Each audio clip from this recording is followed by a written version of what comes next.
on, everybody? Just wrapped up the latest episode of the Agave Social Club podcast, where we spoke with Marco from Charbet Distillery and Tapatio. So Marco and Charbet, they are the exclusive importers for Tapatio.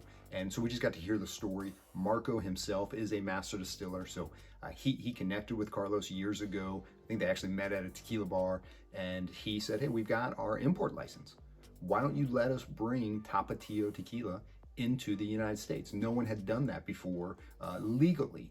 And so they started this relationship. I think it was back in 2013, they launched Tapatio Blanco.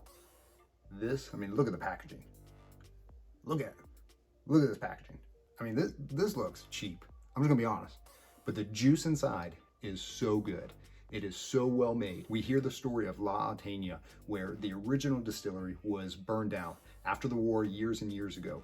And Carlos Camarena is now the steward of this, where it was in his family as his father, grandfather had been passed down, and it's now in the hands of Carlos and his sisters. So La Atena Nom 1139, they're making great tequila. They've got Ocho, they've got El Tesoro, Tapatio, all coming out of there, all fantastic juice. So Marco, as a master distiller, just kind of walks us through the process of this tequila. And he can speak at a level as a master distiller that as he started really kind of getting into the details of it, I quickly saw that I was way too dumb to have this conversation with him. So really interesting to listen to, just all the chemistry, all the science, everything behind distilling and making spirits.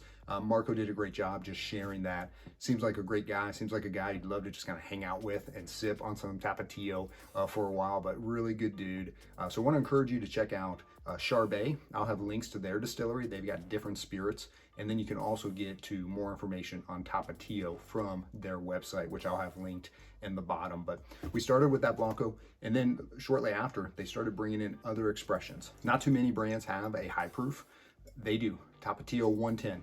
So they got the Blanco and they got the high proof. This high proof is coming off the still. They're still, I think, bringing it back just a touch because it's still pretty hot. I think he said it was maybe coming off the still 120, 125 proof. Normally this is 80 proof. This is their 110. And man, this is just bursting with flavor. This is, not as watered down, and that agave is gonna really shine through. So it's hot, it's got some heat.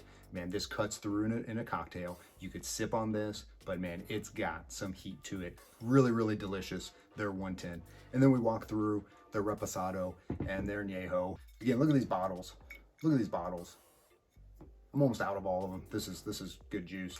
Funny story, they sent me all this product a long time ago, and it has just taken a long time to get this scheduled. So I normally don't open any bottles before I'm doing the interview because I don't want to drink them all before we get to the interview. This one just kind of stretched on, and I'd have people over and I just want them to try this. And so we started drinking this a little earlier than I normally do for my schedule for the show. But still had plenty left for the show. Really great juice. It's got twist top. I mean, you see this on the back of a bar, you're not thinking that this is going to be made at one of the best distilleries. This is great juice. You can start to see it, I think maybe 20, 25 states. So if you can find it, the Blanco is like $40 for a liter. I mean, that's really hard to beat. This is, I think, 65. And they're all, I mean, even the Reposado in the 50s, not priced expensively. So really, really great juice.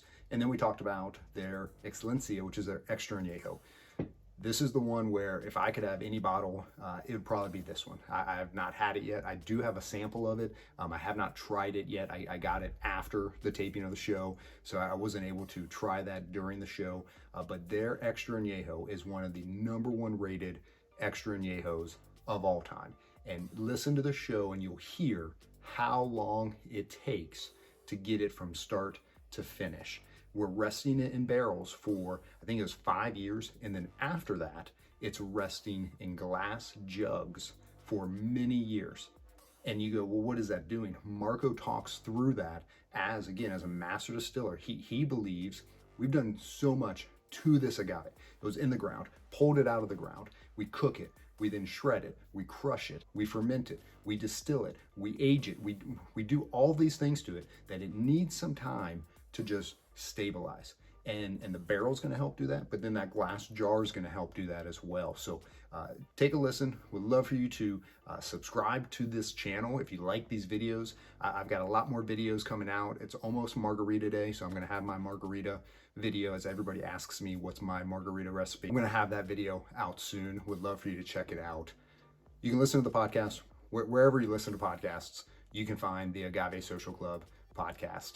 Thank you so much for listening. Let me know if there's any brands that have not been on the show that you want to see on the show. I've got a few spots left for this year, but really great brands coming up. Appreciate you taking the time to watch these videos, taking the time to listen, wanting to build this community where it's a conversation about great Mexican spirits. Thanks for watching.